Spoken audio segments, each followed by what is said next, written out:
Hey guys, Spirit of the Law here. We all know that certain civilization matchups in Age of Empires 2 can feel one-sided. For example, what can archer civilizations like Britons and Mayans do against Goths, the ultimate anti-archer civilization? That's the narrative anyway, but digging into the actual numbers, Britons win that matchup 52% of the time. What about Mayans? They win 57% of the time. It turns out predicting advantageous civ matchups is harder than you'd think. Therefore, to take it out of the realm of thought experiment or based on subjective experience, let's look at a sample size of around 1 million 1v1 Arabia matches and see what the 5 most one-sided civ matchups were in practice over the last year.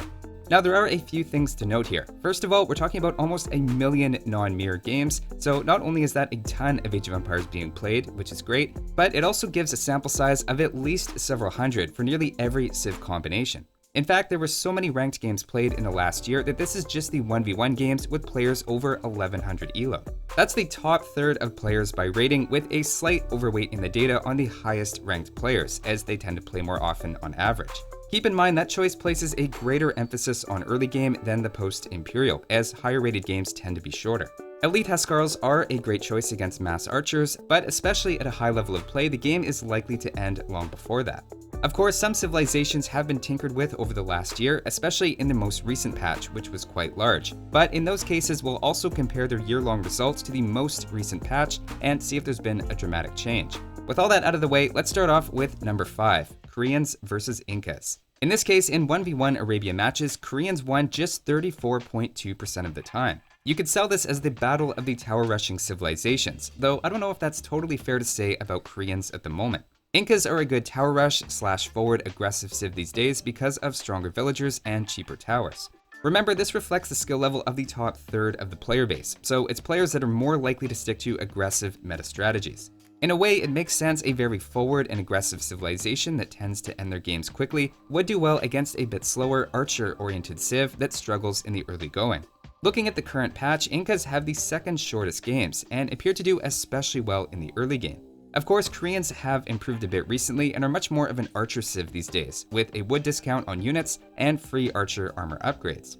In the latest patch after the new armor buff, this matchup is sitting at 39% instead of 34%. It's a much smaller sample size, so I don't know how much I trust that, but either way, it seems Incas are still a tough matchup for them.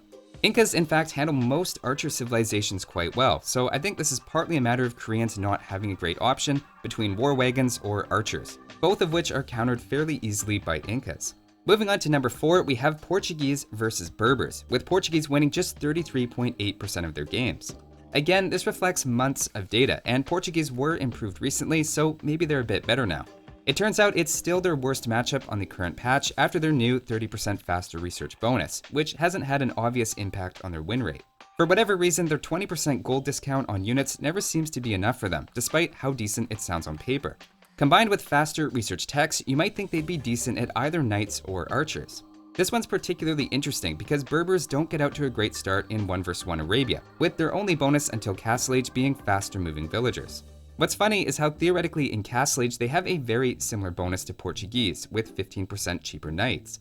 That sounds similar to the Portuguese bonus, but is a little better because of the food savings as well. Altogether, it puts Portuguese in a tough spot. Do you go with fairly generic archers against Berbers who have top tier cavalry, or do you try to go head to head with cavalry of your own, knowing that they have a stronger version of your bonus plus access to camels?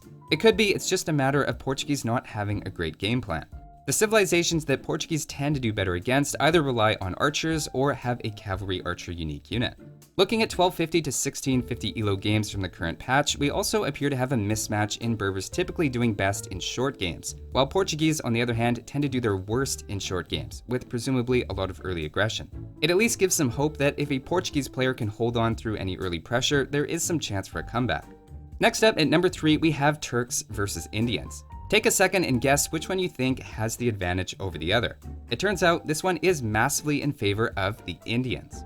Again, Turks were improved recently with more Pierce armor on their scout line, but Indians are still one of their worst matchups on the current patch as well. Superficially, the two civs actually have a fair amount in common, as gunpowder and camel civs with the potential for faster gold collection. This matchup did have the smallest sample size overall at just 200 games, as these are two of the least picked civs for 1v1 Arabia, so that also could be exaggerating the Indians' advantage. If we accept it at face value, it does make some sense that the Indians' villager discount gives them the better Dark and Feudal Age, with Turks later missing pikemen as a counter unit to camels. It's also a bit awkward to go camels as Turks against Indians, given it feels like you're playing into the Indian strength. Looking at the 1250 to 1650 elo breakdown on the current patch, you can see Indians tend to be strong in 30 to 40 minute long games, which is where Turks tend to fall off. Digging even a bit deeper, Indians typically handle cavalry civilizations quite well, of course thanks to their camels. Contrast that with how they do against some archer and infantry civilizations. Now, Turks can be played as an archer civilization, and the Janissary have the potential to be quite strong, but the light cavalry line at least is a bit of a non-starter against Indians, who will almost certainly be happy to use camels in that matchup. It's still a surprising result for me, as Indians are not a top 5 1v1 Arabia Civ, and it's notable that Turks do better against top 5 Civs than they do against Indians. Next up, at number 2, we have Portuguese versus the Huns, with the Portuguese having a 31.56% win rate. This is the second time Portuguese have made the list, and again it's against a civilization with strong cavalry. In what's becoming a running theme, looking at 1250 to 1650 rated players on the current patch, I think this is another case of a weak early game civilization going head to head with one that excels in the early to mid game. Huns have a big leg up in late feudal into castle age, not needing houses and having faster working stables. This pairing also has more than double the games played as the last two on the list at nearly 500 games, and it's impressive to see Huns winning more than 2/3 of them. There has to be at least a bit of a psychological effect going on as well, knowing as a Portuguese player that the Huns can do everything you can do in the early game a bit faster and better. In case you're wondering if the Portuguese faster research bonus has helped raise that 31.6% win rate against Huns, it turns out it's actually gone down in the latest patch for 1250 to 1650 rated players, albeit with a much smaller sample size, so I wouldn't put too much weight on that. Now, before we get to number 1, there's of course a few other interesting things in the data I noticed, and want to include here as honorable mentions for not being as one-sided as they might appear on paper. I already mentioned Mayans and Britons as being actually favored in games against Goths, but there are a few more that I think are just as interesting. For example, you might think Aztecs counter infantry civilizations. They have the Jaguar Warrior, extra attack from Garland Wars, plus the Eagle Warrior for raiding, but in fact they lose to many civilizations that have good infantry. Most of these are also from games before the recent Aztec farming nerf, which has hit them kinda hard. Another one is Italians against Turks. On paper, Italians have an answer to everything that Turks can make. The Condottiero against gunpowder, Genoese crossbows against Hussar and cavalry archer, as well as cheaper bombard cannons. Except, the thing is, Italians have a 47.1% win rate against Turks, and most of these are coming before Turks gain +1 Pierce armor on their scout line. It just goes to show that sometimes Civ matchups don't always play out the way you'd think. Another fun one is Lithuanians with their Teutonic Knight killers, the Lightus. Cavalry and infantry with high melee armor is a major selling feature for Teutons, and Lithuanians have a pure counter to that, and yet, in reality, they have a losing record against Teutons at around 47%. The Teutons' actual biggest weakness is to the Burmese, who they went 165 and 212 in their games against. And finally, Vietnamese are the ultimate anti-archer civ, with Britons and Imperial skirmishers. That's how it's supposed to play out. Unfortunately, it turns out they have a losing record against civilizations that often go heavily into archers. Their best matchup is in fact against the Burmese, which feels about as far away as you can get from an archer civ when you take a look at their blacksmith. But here it is, the number 1 most lopsided civ matchup for 1100 elo plus on 1v1 Arabia in the last year has been Koreans versus Franks, at just 29% win rate for Koreans.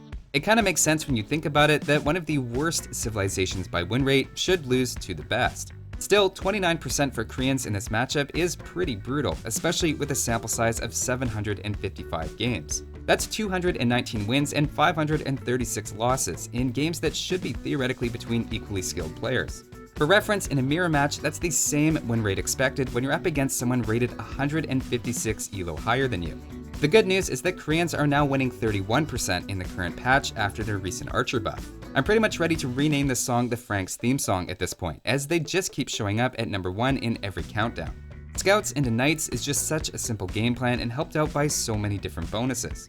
Especially against a slower civilization like Koreans, the results really speak for themselves.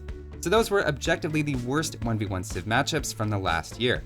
Huge thanks to Jerbot from AoE2's.io for helping gather and analyze the data, as well as whoever runs AoE2.net, which makes the whole thing possible. If you want to support Jerbot's work on AoE2.io, you can do so by buying him a coffee. That's all for this one though. Thanks for watching guys, and I'll see you next time.